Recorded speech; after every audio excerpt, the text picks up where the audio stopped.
Part 32. This is the scrap piece of FRP off of our big sheet that we cut for the bottom. It's 28 and an eighth or something like that. And so I cut a piece of plywood off a full sheet that's 28 and an eighth. I laid it up on there, put a screw in it to tack it and hold it, went around the back side and traced out for the door. And then I cut the door hole out, and then I used it for a pattern to match up the door hole for the FRP.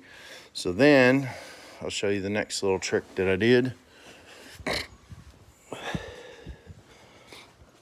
Sometimes I'll put one of these latches right here, if I have an extra one, put one of those over here to catch this door so that it can stay open. But I elected to use a piece of 14 gauge wire because this door almost stays open constantly.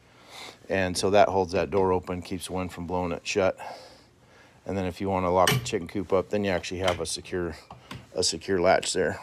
Once this thing gets loosened up, we'll have to readjust that a little bit since everything is hanging different now that it's standing upright.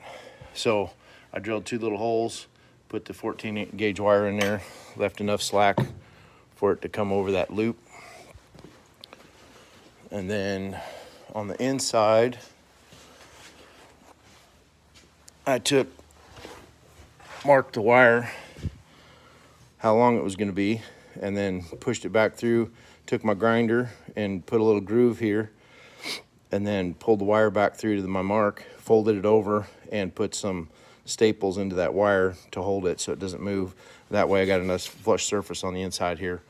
And I'm gonna take that piece of FRP and apply that over the top of that piece of plywood. Now, you could just use a piece of FRP up against here. I've done that on a chicken coop before. And then I got to where I started using this stuff, which is a solid PVC board, which is about 90 bucks a sheet, but it's nice stuff to work with. I don't know how it's going to hold up over the years with the sun, if that's going to affect it. So that's why I decided to go ahead and use plywood on this one and just use the FRP. So until the next one, I'm going to start filling this in with plywood, and then I'll catch you back up where we're at.